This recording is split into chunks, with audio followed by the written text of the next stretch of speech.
Classification of ionic compound. तो इस वाले में हम लोग कुछ रियल लाइफ क्रिस्टल्स देखने वाले हैं कि उनका अरेंजमेंट यहाँ पर कैसे होता है। अभी तक जो हम लोगों ने बात किया था जैसे सिंपल क्यूबिक यूनिट सेल, फिर उसके बाद जैसे एफसीसी हो गया, बीसीसी हो गया, राइट। तो अभी हम लोग देख रहे हैं कि जैसे एक्चुअली में like an example of NaCl, NaCl का क्रिस्टल किस टाइप का होता है, उसमें कैटाइन कहाँ होते हैं, एनाइन कहाँ होते हैं, उनके बीच में स्पेसिंग कैसी होती है। तो ये पूरे प्रैक्टिकली हम लोग देखने वाले हैं क्रिस्टल्स को, राइट। तो जो सबसे पहला है यहाँ पर वो है रॉक सॉल्ट स्ट्रक्चर, एंड ये जो रॉक सॉल्ट स्ट्रक्चर है ये है फॉर NaCl। ये जो रॉक सॉल्ट स्ट्रक्चर है ये किसके लिए बनाया गया है, ये NaCl के लिए बनाया गया है, ओके। अब इसमें देखिए क्योंकि NaCl है तो ऑब्वियसली Na+ होगा एंड Cl- होगा, Na+ होगा एंड Cl- होगा, राइट। तो देखिए यहां पर ये जो Cl- है ये रहते हैं कॉर्नर प्लस फेस सेंटर, ठीक है। अब ये देखिए ये जो ग्रीन वाले मॉलिक्यूल्स आपको दिखाई दे रहे हैं, ये ग्रीन वाले, दिस ग्रीन वाले आर Cl-। कहां पाई जाएंगे ये पाए जाएंगे corner plus face centre, corner plus face centre. Can you see it, जरा डायग्राम में देखिए। अच्छा एक बात आप समझिए कि ये एक यूनिट सेल है, ये मत समझिएगा कि ये 8 है, नहीं, ये पूरा का पूरा एक ही है। ये जो बीच में से मैंने ये लाइन बना रखी है ना, ये लाइन इसके लिए ताकि इससे एग्जैक्ट सेंटर का पता चल सके एंड कंफ्यूजन ना हो, बस इसलिए। अदरवाइज ये पूरा यूनिट सेल है, दैट मींस ये जो है ना ये वाला part, this whole is a, यहां से ये पूरा ए है, ठीक है, ये ए है और यहां से ये पूरा ए है। बात समझ में आ रही है क्या? ये पूरा एक ही यूनिट सेल है, ये पूरा एक ही यूनिट सेल है। बीच में जो मैंने डॉटेड लाइनें बना रखी हैं, ब्लैक लाइन, ये सब इसलिए बना रखी हैं ताकि एग्जैक्ट पोजीशन का पता आपको चल सके। क्लियर है?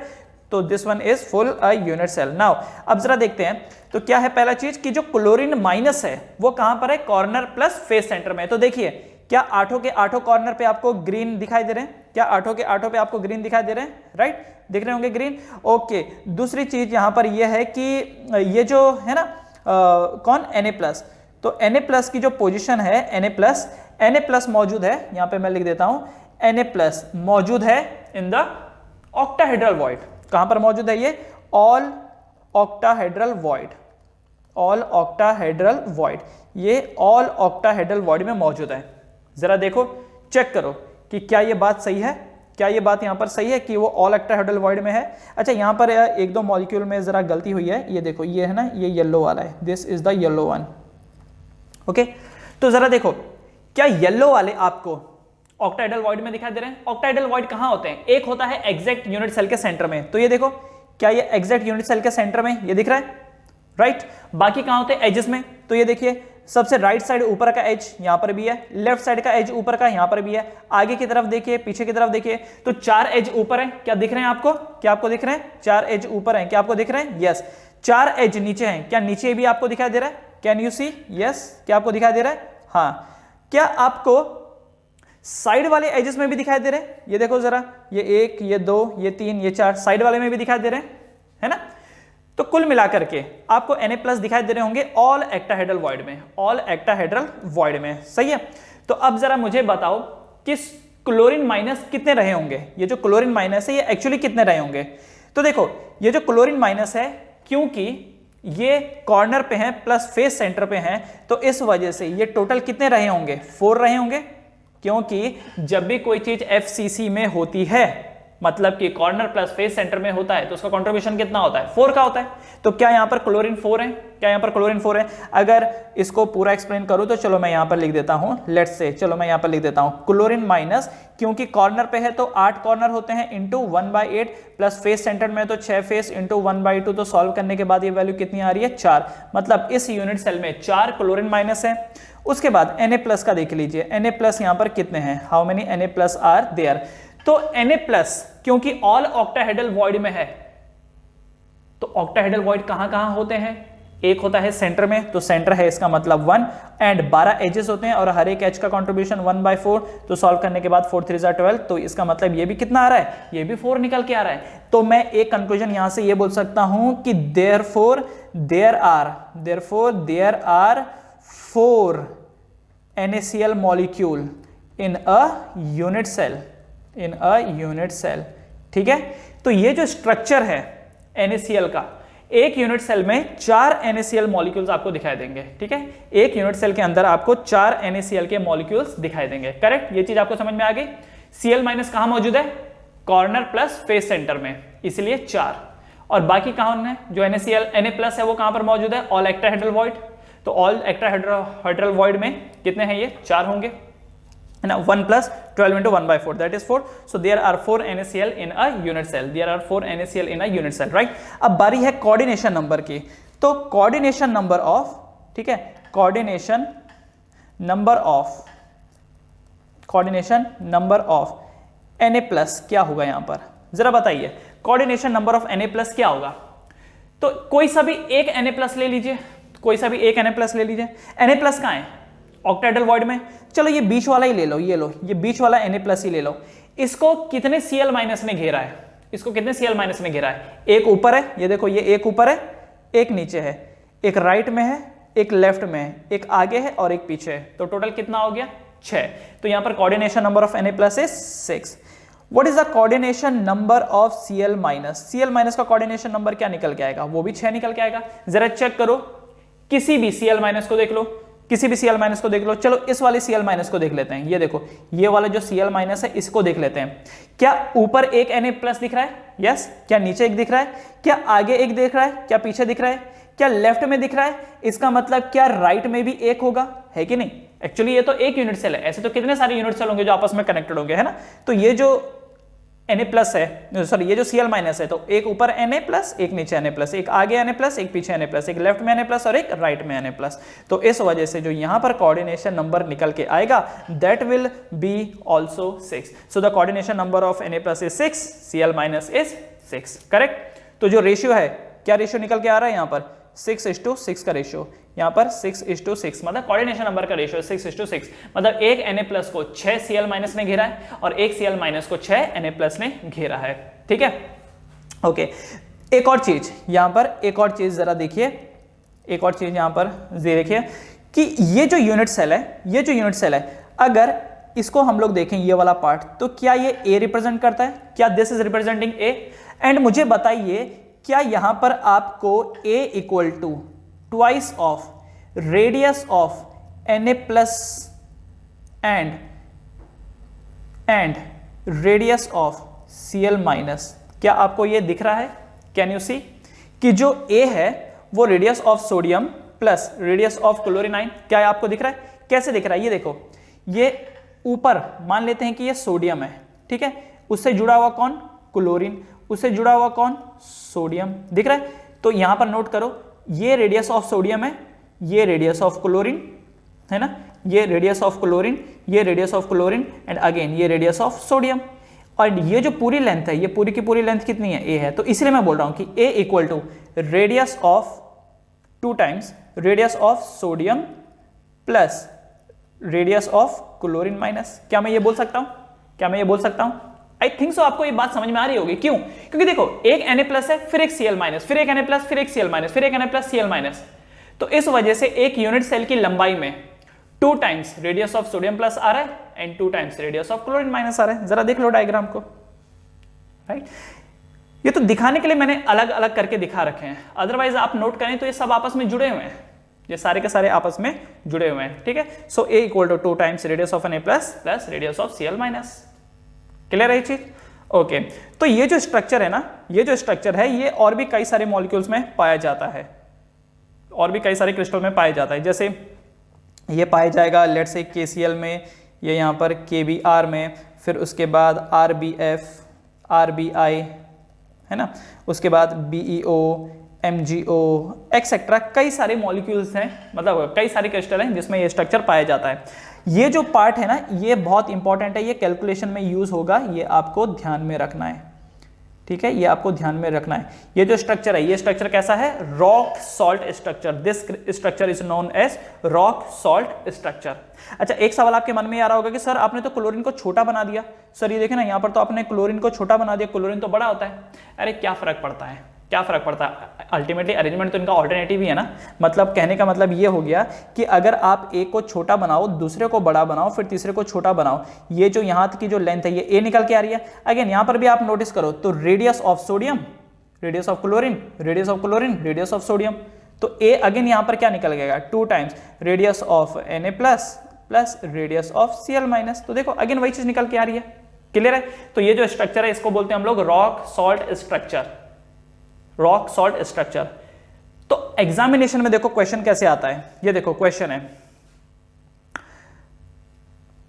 Radius of sodium plus is 100 picometre, chlorine is 160 picometre, calculate the density of NaCl। Alright, तो चलो डेंसिटी निकाल लेते हैं। किसकी बात हो रही है? अच्छा, यहां पर सोडियम प्लस भी है, Cl माइनस भी है, क्लोरीन माइनस भी है, राइट। इससे पहले जब ये क्वेश्चन आया था डेंसिटी वाले में, जो हमने डेंसिटी वाले क्वेश्चन किए थे, उसमें यह था कि द रेडियस ऑफ सोडियम, उसमें सिर्फ सोडियम इन्वॉल्व था। यहां पर सोडियम प्लस भी है और क्लोरीन माइनस भी है ना। तो डेंसिटी का जो फॉर्मूला होता है वो क्या होता है, Z into m divided by a cube into Na। This is the formula for the density. क्या आपको ये सारी क्वांटिटीज पता है? क्या आपको Z पता है, m पता है, राइट? तो Z पता है आपको। ओके, Z क्या होता है? Z का मतलब होता है कि उस यूनिट सेल में कितने स्पीयर हैं, कितने स्पीयर हैं। अब वो देखो, वो हो सकता है एटम हो सकता है मॉलिक्यूल हो सकता है आयन हो। अब क्योंकि ये जो यूनिट सेल है, क्योंकि ये जो यूनिट सेल है इसमें NaCl का मॉलिक्यूल है, मतलब Na और Cl दोनों मौजूद है ना। और कितने मॉलिक्यूल है? तो आपको याद होगा कि एक यूनिट सेल के अंदर, अभी अभी हमने कैलकुलेट किया था, एक यूनिट सेल के अंदर 4 NaCl मौजूद है। ये देख लो जरा, पिछले उसमें देख लो, ये देखो, there are 4 NaCl in a unit cell. कितने हैं? 4 NaCl है एक यूनिट सेल के अंदर, 4 NaCl है। तो यहां पर Z की वैल्यू कितनी आ जाएगी? 4। अब आपके मन में सवाल आएगा कि सर ये तो 4 NaCl है ना, तो 4 Na है और 4 Cl है, तो टोटल 8 क्यों नहीं लिख देते हम लोग? 8 क्यों नहीं लिख देते? क्योंकि हम लोग NaCl को एक सिंगल यूनिट मान के चल रहे हैं। NaCl को हम लोग एक सिंगल यूनिट मान के चल रहे हैं, क्योंकि हम लोग NaCl को एज ए मॉलिक्यूल तो वो है ही। तो देखो फर्क क्या है कि क्योंकि Z जब आपने 4 लिया, तो आप जो M लोगे ना, वो अलग से Na का नहीं लेना है, अलग से Cl का नहीं लेना है, कंबाइन लेना है। तो ये जो M होगा, ये कितना होगा? सोडियम का 23 और इसका 35.5। तो सॉल्व करने के बाद कितना आता है? ये 5, 6, 7, 8, 58.5 ग्राम। समझ रहे हो? तो ये जो M की वैल्यू आई, ये कितनी आई? 58.5 ग्राम। तो M इक्वल टू 58.5 ग्राम। क्योंकि मैंने Z जो है वो 4 लिया है, 4 NaCl है और NaCl एक मॉलिक्यूल है, इसलिए मैं मोलार मास भी क्या लूंगा? मॉलिक्यूल का लूंगा। Is this clear? ये आपको क्लियर है? ये मत सोच लेना कि 4 Na प्लस है, 4 Cl माइनस है, तो 4 और 4 8 हो गए, तो Z 8 डाल दिया। नहीं, 4 NaCl है, पूरा का पूरा NaCl आपको एक लेना है, एक यूनिट मान के चलना है। तो NaCl इज 1, तो Z का वैल्यू यहां पर 1 हो जाएगा। और N मोलार मास में सिर्फ सोडियम का नहीं लेना है, सिर्फ क्लोरीन का नहीं लेना, दोनों का लेना है, NaCl का कंबाइन लेना है। क्योंकि जब आपने Z कैलकुलेट किया था, तो क्या अलग से सोडियम को कैलकुलेट किया था, अलग से Cl माइनस को कैलकुलेट किया था? नहीं, हमने इन दोनों को एक ही साथ कंबाइन करके लिया कि 4 NaCl है। तो मॉलिक्यूलर मास की जब बात आएगी, आई मीन मोलार मास की जब बात आएगी, तो पूरे के पूरे NaCl का आपको मोलार मास लेना है। ठीक है? तो M की वैल्यू यहां पर क्या आ गई? 58.5। तो जो अपने को पता है उसको तो हम डाल ही सकते हैं। तो ये हो जाएगा Z4 इंटू M की जगह पर आ जाएगा 58.5 डिवाइडेड बाई A क्यूब। अच्छा, Na की तो वैल्यू पता है, एवोगाड्रो नंबर। A क्यूब क्या होगा? A क्यूब यहां पर क्या होगा? तो याद करो जरा, यहां पर एक रिलेशन पड़ा था, A equal to 2 times radius of Na plus with radius of Cl minus, addition करके। ये रिलेशन पड़ा था। जब मैंने आपको बोला था कि ये इंपॉर्टेंट रिलेशन है, ये ध्यान में रखना है, ये वाला, ये देख रहे हो, ये वाला relation, this is the important relation, ये आपको ध्यान में रखना है। ठीक है? ये आपको ध्यान में रखना है। इससे पहले जो आपने रिलेशन पढ़ा था वो A इक्वल टू 2R करके पढ़ा था, सिंपल क्यूबिक यूनिट सेल में। FCC में वो आपने पढ़ा था कि root 2A equal to 4R। BCC में पढ़ा था root 3A equal to 4R। वो कौन सा रिलेशन है और ये कौन सा है? मतलब वो जो आपने पढ़ा था वो कौन सा रिलेशन था और ये वाला कौन सा रिलेशन है? दोनों में क्या फर्क है? फर्क है दोनों में। इससे पहले जो आपने पढ़ा था ना सिंपल क्यूबिक वाला, जिसमें आप बोलते थे A equal to 2R, FCC में root 2A equal to 4R, BCC में root 3A equal to 4R, उसमें सारे के सारे स्पीयर एक ही थे, एक ही टाइप के थे। यहां पर देख रहे हो क्या? एक Na प्लस है तो दूसरा Cl माइनस है, एक Na प्लस है दूसरा Cl माइनस है। यहां पर जो Cl माइनस है वो FCC में है और Na प्लस वॉइड के अंदर है, तो फर्क है दोनों में, फर्क है दोनों में, यहां पर वॉइड भी आ रहा है, वॉइड के अंदर भी पार्टिकल्स हैं, एंड फेस सेंटर्ड में तो है ही। वहां पर सिर्फ फेस सेंटर्ड में हुआ करते थे, वॉइड का कोई जिक्र नहीं था उस वक्त, ठीक है। तो इसलिए यहां पर रिलेशन लगेगा a equal to twice of radius of Na plus radius of Cl minus, right. तो अब यहां पर डालेंगे a equal to 2 times radius of Na plus कितना 100, रेडियस ऑफ Cl माइनस कितना 160 pm। So this will become a 2 into 260 है ना, 2 into 260 pm। तो a का वैल्यू कितना आ जाएगा 520 पिकोमीटर। सो यहां से a का वैल्यू कितना निकल के आ गया 520 पिकोमीटर। बस अब यहां पर वैल्यू डाल दीजिए, तो ये हो जाएगा 520 इंटू 10 टू द पावर -12 का whole cube into Avogadro number 6.022 into 10 to the power 23। बस इसको सॉल्व कर लीजिए and you will get your answer. Okay, आपको इसका आंसर मिल जाएगा, करेक्ट। तो ये समझ में आया, वहां पर रिलेशन कुछ और होते थे क्योंकि वहां पर एक ही टाइप के पार्टिकल्स इन्वॉल्व थे।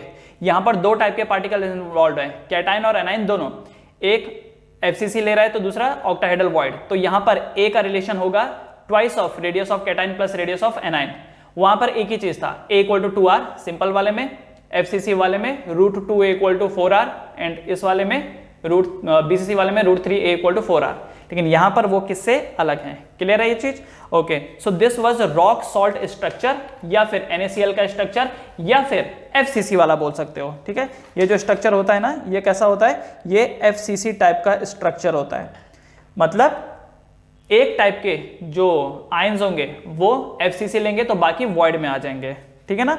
चलिए अब दूसरे टाइप के स्ट्रक्चर पे आते हैं। Second one is CsCl structure, ठीक है, सीजियम क्लोराइड का स्ट्रक्चर है ये। अच्छा, अब देखो ये जो सीजियम क्लोराइड है इसमें 2 चीज आपको दिखाई देगी, एक है Cl माइनस, तो ये जो मैंने ब्राउन से बनाया है दिस इज Cl माइनस। चलो मैं यहां पर लिख देता हूं कि ये जो Cl माइनस है, Cl माइनस लेते हैं कॉर्नर, Cn माइनस जो जगह लेते हैं वो लेते हैं कॉर्नर, ठीक है। एंड दूसरा ये जो सेंटर में है, दूसरा ये जो सेंटर में है, सेंटर में कौन, ये दिख रहा है, तो सेंटर में है Cs प्लस, सेंटर में है यहां पर Cs प्लस। तो Cs प्लस जो जगह लेगा वो होगा सेंटर, और वो भी कैसा, बॉडी सेंटर है ये, ठीक है। तो ये जो स्ट्रक्चर है primarily this is a BCC structure. CsCl का जो स्ट्रक्चर होता है वो BCC स्ट्रक्चर होता है, ठीक है। तो ये जो जितने भी कॉर्नर में है दीज आर Cl माइनस, ये जितने भी कॉर्नर में है कॉर्नर वाले are Cl minus, Cl minus, ये सारे के सारे यहाँ पर Cl माइनस है, ठीक।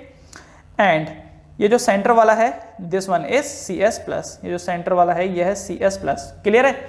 ओके, अब जरा कंट्रीब्यूशन देखो, क्योंकि जो Cl माइनस है वो कॉर्नर पे है, तो 8 कॉर्नर होते हैं, तो इसका मतलब ये कितना हो जाएगा 8 इंटू 1/8 दैट इज 1। इसका मतलब Cl माइनस कितना है 1।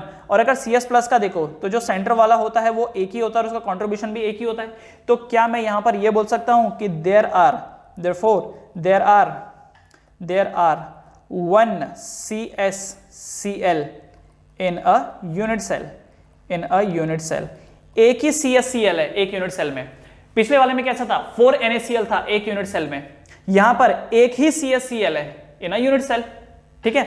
दूसरा कोऑर्डिनेशन नंबर, अगर कोऑर्डिनेशन नंबर की बात करें तो coordination number of Cs plus का कोऑर्डिनेशन नंबर क्या है। अब जरा मुझे बताओ Cs के ऊपर क्या है 4 Cl माइनस, नीचे क्या है 4 Cl माइनस, तो 4 और 4 कितने हो गए 8, तो coordination number of Cs plus कितना हो गया 8। दूसरा coordination number of Cl minus कितना हो गया, coordination number of Cl minus ये भी 8 होगा। क्यों 8 होगा, इसका भी एक लॉजिक है, सी द थिंग इज अगर एक Cs पे एक Cl है, जरा सोचो इसको, बुद्धि का इस्तेमाल करो, एक Cs पे एक Cl है, तो जितने Cs को Cl घेरेंगे उतने ही Cl को Cs भी तो घेरेंगे। जरा सोच के देखो इसको, दोनों का प्रोपोर्शन सेम है, जितने Cl हैं उतने ही Cs भी हैं, तो जितने Cs को Cl घेरेंगे उतने ही Cl को Cs भी तो घेरेंगे। तो अगर coordination number of Cs is 8 then the coordination number of Cl will be also 8। Clear ये चीज, ओके। तो Cs का 8 क्यों आया, क्योंकि Cs के ऊपर 4 Cl है और नीचे 4 Cl है, दैट्स ऑल। तो coordination number of CS plus is 8 and Cl minus is 8। Okay, अच्छा उसके बाद आगे, अब यहां पर अगर आप लॉजिक देखो तो जैसे NaCl वाले में लॉजिक क्या था कि A equal to 2 times R plus plus R minus, ये था 2 times radius of cation plus radius of anion. यहां पर देखो, यहां पर देखो, क्या आप इधर का जो लॉजिक है वो इस तरीके से एस्टिमेट कर सकते हो? क्या यहां पर आप लॉजिक इस तरीके से एस्टिमेट कर सकते हो? जरा देखो यहां पे नोट करो, क्या यहां पर आप बोल सकते हो कि A equal to 2 times radius of CS plus and radius of Cl minus? क्या यहां पर ये लॉजिक बताना सही होगा? क्या यहां पर A equal to 2 times CS plus plus Cl minus कर सकते हो? क्या यहां पर कर सकते हो? जरा देखो, ये जो लेंथ है दिस इज द A ना, ये जो लेंथ है यहां पर ये A है। अब मुझे बताओ क्या इस A में CS प्लस आ रहा है कहीं बीच में? भाई तो बॉडी सेंटर्ड है, क्या CS प्लस इस A में आ रहा है? नहीं आ रहा है। बट क्या आप ये बात को देख रहे हैं कि जो CS प्लस अगर आ रहा है तो वो बॉडी डायगोनल पे आ रहा है। ये जो CS प्लस है ये कहां आ रहा है? बॉडी डायगोनल पे आ रहा है। इस वजह से ये रिलेशन हम नहीं लगा सकते। क्या लगाएंगे रिलेशन? तो ध्यान से समझिए, रिलेशन होगा √3a इक्वल टू, क्योंकि ये देखो CS प्लस कहां है? बॉडी डायगोनल में। अब बॉडी डायगोनल के हिसाब से सोचो तो बॉडी डायगोनल होता है √3a, तो √3a equal to 2 times radius of CS plus and radius of Cl minus. समझ में आ रहा है क्या? क्योंकि CS प्लस बॉडी डायगोनल में है और बॉडी डायगोनल का लेंथ कितना होता है? √3a। So √3a equal to 2 times radius of CS plus and radius of Cl minus. और ये जो है ना, ये रिलेशन बहुत ही इंपॉर्टेंट रिलेशन है। अब न्यूमेरिकल में, आगे आने वाले न्यूमेरिकल में इसका इस्तेमाल होगा, ठीक है ना? तो इसको याद रखिएगा, इस चीज को आपको याद रखना है। आई होप सो ये वाली जो चीज है ये आपको समझ में आई होगी, है ना? ये वाली जो चीज़ है ये आपको समझ में आई होगी। तो चलिए अब इसके ऊपर न्यूमेरिकल्स कर ले। अच्छा, इसके कुछ कुछ एग्जांपल्स क्या हैं? इसके कुछ कुछ एग्जांपल जैसे यहाँ पर CSBr हो गया, जैसे Cl हटा दो, Cl की जगह पर Br डाल दो, CSBr हो गया, है ना? उसी तरीके से सीजियम को हटा के उसकी जगह आयोडीन डाल दो, तो ये कुछ कुछ उसके एग्जाम्पल बन जाते हैं। अब इसके ऊपर एक न्यूमेरिकल करते हैं। Let's solve a numerical on this. Question पढ़िए, देखिए क्या लिखा है कि the radius of CS plus is 100 picometer, Cl minus 120 picometer, molecular mass is 60 AMU, calculate the density. ओ भाई अब क्या, ये तो आसानी है। तो चलो डेंसिटी क्या होती है? डेंसिटी होती है Z into molecular mass divided by, अच्छा मैंने यहाँ पर मॉलिक्यूलर मास बोल दिया तो बुरा नहीं मानने का कि सर ये तो मोलर मास होता है, अरे मैग्नीट्यूड तो सेम ही होता है ना? Divided by A³ into Na। तो अब जरा देखते हैं Z यहाँ पर क्या होगा, तो Z की वैल्यू यहाँ पर होगी 1। क्यों 1? क्योंकि एक यूनिट सेल में कितने CSCl थे? एक ही, इस वजह से Z की वैल्यू क्या आएगी? 1। उसके बाद मॉलिक्यूलर मास कितना है यहाँ पर? मॉलिक्यूलर मास डायरेक्टली 60 AMU दिया है, पर जब हम मॉलिक्यूलर मास को मोलार मास करेंगे तो ये AMU किस में कन्वर्ट हो जाएगा? ग्राम्स में, है ना? सो M का वैल्यू यहाँ पर कितना हो गया? 60 ग्राम हो गया, करेक्ट। अच्छा, एवोगैड्रो नंबर तो अपने को पता ही है, A कैसे निकालेंगे? तो भाई रिलेशन क्या याद किया था हम लोगों ने? √3a equal to 2 times radius of CS plus and radius of Cl minus. तो चलो देख लेते हैं इसमें वैल्यू इनपुट करके, तो ये बनेगा √3a इक्वल टू 2 टाइम्स, ये कितना है? 100 प्लस ये कितना है? 120। तो A equal to 2 by √3, 100 plus 120 कितना होगा? ये 220। ये वैल्यू कितनी होगी? 220। तो A equal to 2 divided by √3 into 220, इसका मतलब A इक्वल टू 440 बाय √3, है ना? पिकोमीटर। अब पिकोमीटर है तो फिर उसको मीटर में चेंज करना पड़ेगा, करेक्ट? मीटर में चेंज करना पड़ेगा। तो चलिए इसमें वैल्यू डाल देते हैं। तो density is equal to Z की जगह पर क्या आ जाएगा? 1 into molecular mass is 60 divided by A³, तो ये बन जाएगा 440 by √3 into 10 to the power -12 का whole cube into Avogadro number 6.022 into 10 to the power 23। ठीक है, तो बस इसको सॉल्व कर लीजिए and you will get the density. और डेंसिटी किस में आएगी? ग्राम पर मीटर क्यूब, ग्राम पर मीटर क्यूब। ओके, तो ये आप लोग को सॉल्व कर देना है। आई होप सो समझ में आ गया होगा। इसमें जो इंपॉर्टेंट चीज थी एक वो ये थी कि ए और आर का रिलेशन क्या है, यहाँ पर ए और आर का रिलेशन क्या है, एंड दूसरी इंपॉर्टेंट चीज ये थी कि z क्या है। बस ये दो चीज यहाँ पर इंपॉर्टेंट थी और इससे आप इसका जो डेंसिटी है वो निकाल सकते हो। ठीक है, इससे जो डेंसिटी है वो निकाल सकते हो। क्लियर है ये चीज क्लियर है। तो एग्जामिनेशन में देखो क्वेश्चन कैसे आ सकता है, या तो एग्जामिनेशन में वाला बोलेगा कि ये जो क्रिस्टल है, जो भी क्रिस्टल का उसने नाम लिखा है वहां पर, बोलेगा कि इसका जो ये जो क्रिस्टल है ये बीसीसी बना रहा है, जिसमें कैटाइन ये जगह ऑक्यूपाई कर रहे हैं और एनाइन ये जगह ऑक्यूपाई कर रहे हैं। एक इस वे में वो क्वेश्चन दे सकता है, या ये बोल सकता है कि ये जो क्रिस्टल है ये CsCl टाइप का क्रिस्टल बनाता है, CsCl टाइप का। तो आपको ध्यान होना चाहिए कि CsCl टाइप का कैसा क्रिस्टल था, वो BCC का, सच दैट कॉर्नर पे Cl माइनस थे और सेंटर में कौन था, Cs प्लस था। तो क्वेश्चन देने वाला ऐसे भी दे सकता है, राइट। अब जैसे क्वेश्चन देने वाला ये भी दे सकता है कि ये जो क्रिस्टल है ना, इसका स्ट्रक्चर रॉक सॉल्ट स्ट्रक्चर है। तो ध्यान में आपको रखना है कि रॉक सॉल्ट का मतलब कॉर्नर एंड फेस सेंटर्ड पे एनाइंस और ऑक्टाहेड्रल वॉइड में कैटाइंस। ओके, ये भी हो सकता है। ये भी बोल सकता है कि ये जो स्ट्रक्चर है ना, इसका NaCl टाइप का स्ट्रक्चर है। ओके, तो NaCl टाइप का स्ट्रक्चर ध्यान रखना है कि NaCl का स्ट्रक्चर कैसा था कि कॉर्नर प्लस फेस सेंटर पे एनाइन और बाकी ऑक्टाहेड्रल वॉइड में कैटाइन। तो इस वे में आपको किस अलग अलग एंगल से ना वो न्यूमेरिकल्स आपको दे सकता है। ठीक है, तो चलिए ये था CsCl का स्ट्रक्चर। अगला जो स्ट्रक्चर है that is ZnS, zinc sulphide का स्ट्रक्चर। अब देखिए ये जो जिंक सल्फाइड का स्ट्रक्चर है, इसमें ये जो जिंक होता है, ये जो जिंक होता है, लेट्स से कौन है यहाँ पर, ये देखिए ये जो जिंक है, जिंक ऑक्यूपाई करता है Zn2+। ये जो Zn2+ है ये ऑक्यूपाई करता है FCC। FCC का मतलब ये फेस प्लस, FCC का मतलब क्या हो गया कि फेस प्लस कॉर्नर पे रहेगा, फेस प्लस कॉर्नर पे रहेगा, है ना। अगर फेस प्लस कॉर्नर पे रहेगा तो इसका मतलब कितना होगा, Zn 4 होगा, पता ही है ना। क्या है कि 8 corner into 1/8 plus 6 face into 1/2, that में सॉल्व करने के बाद कितना आएगा 4। तो इसका मतलब 4 Zn2+ है। ओके, सल्फर S2- ये कहां पर है, सल्फर 2- ये कहां पर है, तो sulphur 2- is in alternate tetrahedral void. किसमें है ये, ऑल्टरनेट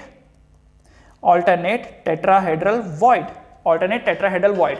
अब आप एक चीज देखिए, ऑल्टरनेट टेट्राहेड्रल, ऑल्टरनेट का मतलब क्या है, एक जगह पर है तो दूसरी जगह पर नहीं है, दूसरी जगह पर है तो तीसरी जगह पर नहीं है, तीसरे पे है तो चौथे पे नहीं है, इसी को ऑल्टरनेट बोलते हैं।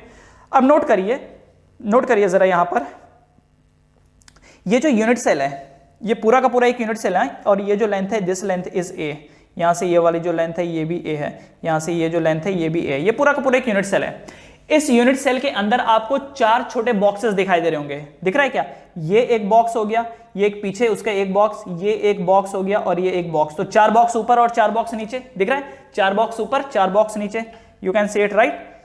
अब आप एक चीज देखो, 4 बॉक्स ऊपर 4 बॉक्स नीचे, आपको ऐसा नहीं लग रहा कि ये बॉक्स नंबर 1 में है, बॉक्स नंबर 1 जो है वहां पर जो टेट्राहेड्रल वॉइड है वहां पर पार्टिकल है, क्या बॉक्स नंबर 2 पे है, नहीं है। क्या बॉक्स नंबर 3 पे है, क्या बॉक्स नंबर 4 पे है, नहीं है। उसके बाद बॉक्स नंबर 5 पे देखिए, क्या है, नहीं है। बॉक्स नंबर 6 पे देखिए, है। बॉक्स नंबर 7 पे देखिए, मिल रहा है, नहीं मिल रहा है। बॉक्स नंबर 8 पे देखिए, मिल रहा है, यस मिल रहा है। नोट करिए जरा, देखो, मैं डायग्राम को वापस साफ कर देता हूं, देखने में आसानी होगी। ये लीजिए मैंने वापस साफ कर दिया। देखिए ऑल्टरनेट है ना, तो टोटल ऑक्टाहेड्रल वॉइड होते कितने हैं, tetrahedral void, total tetrahedral void होते कितने हैं, 8 होते हैं। अब बोल रखा है ऑल्टरनेट, तो इसका मतलब क्या है, 4 जगह पर होगा, 4 जगह पर नहीं होगा। तो ऑल्टरनेट टेट्राहेड्रल वॉइड सिंपली कि 8 वॉइड होते हैं टोटल, बट क्योंकि ऑल्टरनेट है इस वजह से सिर्फ हाफ ही रहेंगे, तो टोटल कितना आएगा 4। पर मैं इसको ऐसा नहीं लिखूंगा, ऐसे में आपको ऐसा लगेगा कि वो कंट्रीब्यूशन है हाफ, क्योंकि ऑल्टरनेट टेट्राहेड्रल वॉइड था। तो अगर टोटल नंबर ऑफ स्फीयर 4 है तो टेट्राहेड्रल वॉइड कितने होने चाहिए थे, 8, पर एक्चुअली ऑक्यूपेंसी कितनी की रहेगी, 4 की। तो इसका मतलब सल्फर भी यहां पर कितने हो गए, 4। तो क्या मैं ये बोल सकता हूं कि therefore there are 4 ZnS in a unit cell, there are 4 ZnS in a unit cell. क्या मैं ये बोल सकता हूं कि यहां पर 4 ZnS है यूनिट सेल में, जैसा NaCl वाले में था, रॉक सॉल्ट स्ट्रक्चर में था कि 4 NaCl था एक यूनिट सेल में, उसी तरीके से यहां पर भी 4 ZnS है एक यूनिट सेल में। क्लियर है। उसके बाद अगली बारी है कोऑर्डिनेशन नंबर की। द कोऑर्डिनेशन नंबर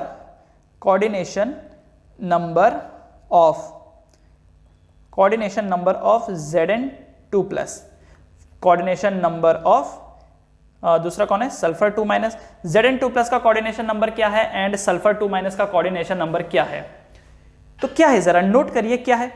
अब आप एक चीज देखिए, सल्फर के हिसाब से सोचिए, सल्फर कहां मौजूद है? टेट्राहेड्रल वॉइड में। सल्फर किधर मौजूद है?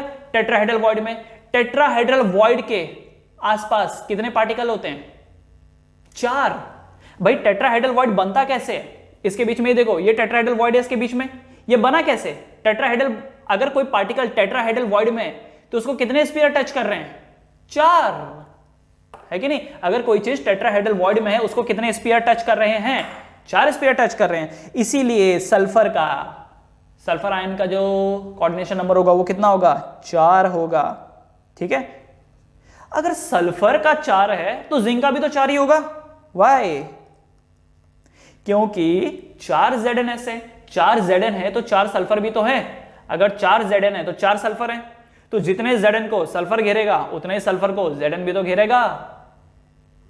तो क्योंकि यहां पर सल्फर टेट्राहेड्रल वॉइड में है, यहां पर सल्फर टेट्राहेड्रल वॉइड में है, तो टेट्राहेड्रल वॉइड को 4 स्फीयर्स घेर करके रखते हैं। तो सल्फर का जो यहां पर कोऑर्डिनेशन नंबर आया वो 4 आया, तो जिंक का भी 4 आएगा, जिंक का भी यहां पर 4 आएगा। करेक्ट? ये इतना समझ में आ गया। तो मतलब जो रेशियो 4:4 का है कोऑर्डिनेशन नंबर का रेशियो, राइट? कोऑर्डिनेशन नंबर का जो रेशियो है वो 4:4 का है। ठीक है, ओके। अच्छा, एक चीज मैं आपको ये बता देता हूं कि ये जो कोऑर्डिनेशन नंबर होता है ना, ये बदलता रहता है depending upon the temperature and pressure.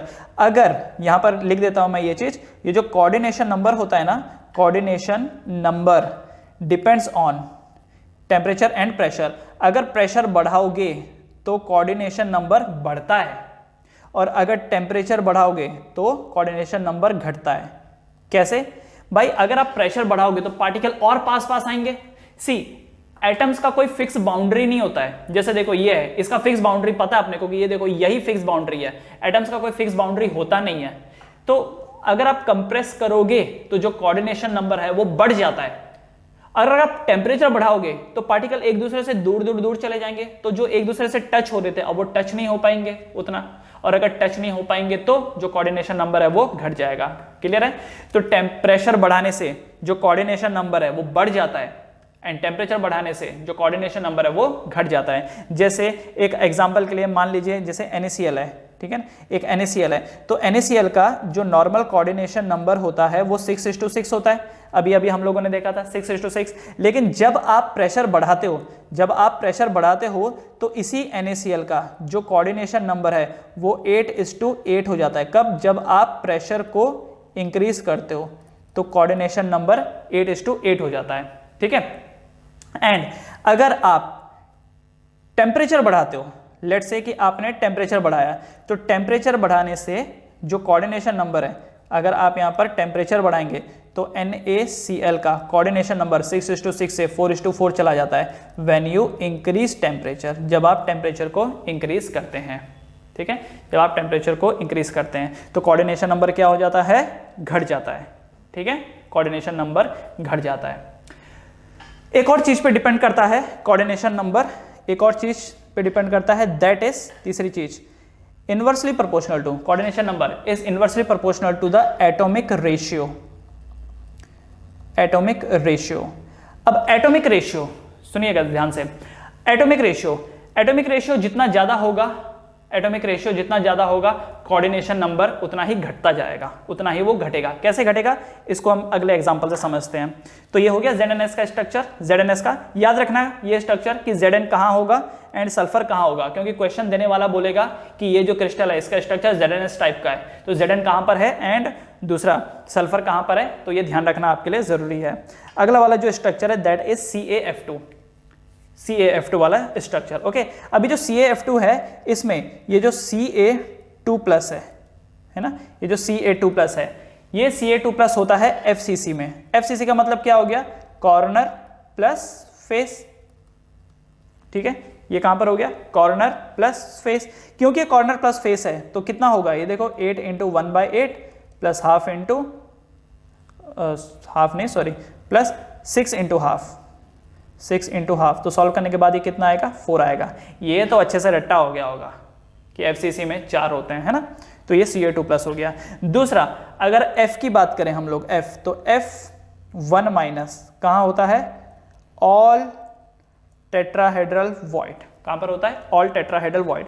Tetrahedral void कितने होते हैं, 8 होते हैं, हर एक टेट्राहेड्रल वॉइड का कंट्रीब्यूशन कितना है, 8 होता है, तो यहाँ पर F कितने हैं 8। तो क्या मैं यहाँ पर बोल सकता हूँ कि therefore there are 4 CaF2 in 1 unit cell, एक यूनिट सेल में 4 CaF2 हैं, एक यूनिट सेल में 4 CaF2 हैं, राइट, 4 CaF2 हैं। उसके बाद अगर कोऑर्डिनेशन नंबर की बात करें, कोऑर्डिनेशन नंबर ऑफ Ca2+, दूसरा है coordination number of F minus. तो किसी को भी आप पकड़ लीजिए, Ca2+ या F माइनस, किसी को भी आप पकड़ लीजिए। अच्छा F माइनस कहाँ है, F माइनस कहाँ है, टेट्राहेड्रल वॉइड में। तो जो टेट्राहेड्रल वॉइड में होता है उसको कितनी तरफ से घेरा जाता है, 4 जगह से। तो क्या फ्लोरीन का जो कोऑर्डिनेशन नंबर है वो 4 निकल के आएगा, क्या फ्लोरीन का कोऑर्डिनेशन नंबर 4 निकल के आएगा? सोचो इस बात को। फ्लोरीन कहाँ है, टेट्राहेड्रल वॉइड में। टेट्राहेड्रल वॉइड कब बनता है, जब 4 स्फीयर, 3 नीचे और 1 ऊपर आपस में जुड़ते हैं, तब बनता है टेट्राहेड्रल वॉइड। तो इस हिसाब से फ्लोरीन का कितना हो गया, 4 हो गया। अगर फ्लोरीन का 4 है तो कैल्शियम का कितना होगा, अगर फ्लोरीन का 4 है तो कैल्शियम का कितना होगा? क्या कैल्शियम का यहां पर 8 होगा, क्या कैल्शियम का 8 होगा? क्यों, जरा दिमाग लगाओ। या तो डायग्राम देख के आप पता लगा सकते हो या तो कॉमन सेंस लगा सकते हो। कॉमन सेंस मतलब कैसे, CaF2 है, कैल्शियम के मुकाबले फ्लोरीन डबल है। सोचो जरा, कैल्शियम के मुकाबले फ्लोरीन डबल है, तो कौन किसको ज्यादा घेर पाएगा? फ्लोरीन कैल्शियम को ज्यादा घेर पाएगा या कैल्शियम फ्लोरीन को ज्यादा घेर पाएगा? सोच के देखो। ऑब्वियसली जो क्वांटिटी में ज्यादा होगा वो दूसरे को ज्यादा घेर पाएगा ना। तो यहां पर ज्यादा कौन है, फ्लोरीन ज्यादा है, क्योंकि कैल्शियम 1 है, फ्लोरीन 2 है, तो फ्लोरीन कैल्शियम को ज्यादा घेरेगा। ज्यादा भी कैसा, डबल घेरेगा। क्यों? क्योंकि फ्लोरीन ज्यादा है, डबल क्वांटिटी में। तो अगर फ्लोरीन का कोऑर्डिनेशन नंबर 4 निकल के आ रहा है क्योंकि वो टेट्राहेड्रल वॉइड में, तो कैल्शियम का कितना होगा, 8 होगा। कैल्शियम का कितना होगा, 8 होगा, राइट। क्यों? क्योंकि यहां पर कैल्शियम अगर 1 है तो फ्लोरीन 2 है, तभी तो ये CaF2 बना, तभी तो यहां पर ये CaF2 बना, राइट। और ये जो स्ट्रक्चर है इसको कहा जाता है फ्लूराइड स्ट्रक्चर, ठीक है ना। ये जो स्ट्रक्चर है ना इसको बोला जाता है fluoride structure. This is known as fluoride structure. अब एक फ्लूराइड होता है और एक एंटी फ्लूराइड होता है, दोनों के बीच में डिफरेंस क्या है वो मैं आपको बता देता हूं। ये जो फ्लूराइड स्ट्रक्चर होता है इसमें फ्लोरीन माइनस ऑक्यूपाई करता है, ये जो F माइनस है, this F minus occupy all tetrahedral void, ठीक है। फ्लोराइड स्ट्रक्चर में ये जो फ्लोरीन माइनस है ये ऑल टेट्राहेड्रल वॉइड को ऑक्यूपाई करता है। एंड दूसरा ये जो Ca2+ है, this one Ca2+, it is in FCC। ये किस में है, ये FCC में है, ठीक है। FCC का मतलब क्या हो गया, कॉर्नर प्लस फेस हो गया। तो ऐसे को बोलते हैं फ्लोराइड स्ट्रक्चर। दूसरा होता है एंटी फ्लोराइड, दूसरा होता है anti fluoride structure. Anti fluoride में क्या होता है, इसको करने से पहले एक और स्ट्रक्चर को जरा देखेंगे। इसके पहले एक और स्ट्रक्चर को देखेंगे, या चलो इसी में ही देखा जा सकता है, इसी में देख लेते हैं। लाइक एक पहले इसका एक एग्जांपल मैं दे देता हूं आपको। इसका जो एग्जांपल है ये है Na2O, ये इसका एग्जांपल है। वैसे तो मैं इसको अलग से दिखा सकता था, पर चलो इधर ही एक्सप्लेन कर देता हूं एंटी फ्लोराइड को। तो एंटी फ्लोराइड एक एग्जांपल के लिए जैसे Na2O, तो Na2 में आप देखोगे कि एक होगा यहां पर Na+, है ना, ट्वाइस ऑफ Na+, तो बदले में एक होगा ऑक्सीजन 2-। इन दैट केस यहां पर क्या होता है कि ये जो ऑक्सीजन है O2- ऑक्यूपाई करता है ऑक्टाहेड्रल वॉइड, ये यहां पर ऑक्टाहेड्रल वॉइड को ऑक्यूपाई करते हैं, ठीक है। एंड ये जो Na+ होता है ये ऑक्यूपाई करता है half of the tetrahedral void, ये ऑक्यूपाई करता है हाफ ऑफ, सॉरी, एक गलती मैंने यहां पर कर दी। This is not octahedral void, this is sorry, ये जो O2- है ये होता है FCC में, ठीक है। O2- जो है वो FCC में होता है। बेसिकली फ्लोराइड में जो कैटायन होता है वो FCC में होता है एंड एनाइन टेट्राहेड्रल वॉइड में, जबकि एंटीफ्लोराइड में जो कैटायन है वो टेट्राहेड्रल वॉइड में है, जबकि जो एनाइन है वो FCC में है। देखो सामने सामने ये दे रखा है। फ्लोराइड का जो एग्जांपल है ये तो खुद CaF2 हो गया है ना, इसका जो एग्जांपल है ये तो खुद CaF2 हो गया, एंड एंटीफ्लोराइड का जो एग्जांपल है वो हो गया Na2O। यहाँ नीचे लिख देता हूँ मैं इसको, इसका जो एग्जांपल है ये है Na2O, ठीक है, Na2O, जिसमें से ये जो Na+ एंड O- तो 2NaO होगा, है ना। तो Na+ कहाँ लेगा जगह, tetrahedral void, half of the tetrahedral void में, जबकि O2- कहाँ लेगा, FCC में। क्लियर है। तो fluoride and antifluoride, fluoride structure and antifluoride structure. अब जब ये एग्जामिनेशन में आता है तो वो बोलेगा कि ये जो क्रिस्टल है ये फ्लोराइड स्ट्रक्चर बना रहा है। अब जब फ्लोराइड स्ट्रक्चर बना रहा है तो समझ जाइए कि जो कैटायन है उसको FCC में डालना है और जो एनाइन है उसको ऑल टेट्राहेड्रल वॉइड में, जबकि एंटीफ्लोराइड में क्या होगा कि आप जो कैटायन होगा उसको डाल देंगे half of the tetrahedral void में एंड जो एनाइन होगा उसको डाल देंगे FCC में। क्लियर है, ये चीज क्लियर है। ओके, इसके जो है ना और भी एग्जांपल हो सकते हैं, जैसे Li2O है ना, जैसे यहाँ पर Li2O, ये भी इसका एक एग्जांपल हो सकता है ना। K2O is also the example of this, right? तो ये जो स्ट्रक्चर है this is एंटीफ्लोराइड, तो फ्लोराइड एंड एंटीफ्लोराइड। तो जो हमने किया अभी तक उस पूरे को, जो अभी तक हम लोगों ने किया इस पूरे को हम लोग क्या करेंगे, समराइज करेंगे। तो समराइज करने के लिए ये सामने आपके एक टेबल रखा हुआ है, दिस इज अ टेबल। अब टेबल में देखिए बोल रखा है क्रिस्टल टाइप कि कौन कौन से क्रिस्टल टाइप हैं यहाँ पर। तो सबसे पहला टाइप AB। टाइप AB का मतलब क्या है कि जिसमें A एंड B का जो रेशियो है वो 1:1 का है, जैसे NaCl में 1:1 का रेशियो है, राइट। तो देखो इसमें बोल रखा है it has FCC arrangement in which Cl- occupy the corner and the face centred. Okay, ये तो चलो ब्रीफ डिस्कशन, ये तो मैंने आपको बता दिया ना, ये देख रहे हो, ये तो मैंने बता दिया कि जो Cl- है occupy corner and face centred, Na+ ion are present at the body and the edge centre, right. इसके और भी एग्जांपल हो गया। और यहाँ पर ये देखिए ये कोऑर्डिनेशन नंबर 6 सोडियम का एंड Cl- का भी 6। और एक यूनिट सेल में कितने हो गए इसके, एक यूनिट सेल में इसके 4 मॉलिक्यूल्स हो गए। सिमिलरली ये देखो ये दूसरा है ZNS का देखो, तो ZNS में बोल रखा है H2- CC पे अरेंजमेंट, Zn2+ आयन जो है वो टेट्राहेड्रल स्ट्रक्चर है ना। तो ये जो है ये मैंने पूरा कहानी आपको बता दिया। देखो मैंने आपको NaCl का भी करवा दिया था, ये NaCl का भी करा दिया था, ZNS का भी करा दिया था, CaF2 का भी करा दिया था, एंटीफ्लोराइड के बारे में भी मैंने आपको बता दिया था, है ना।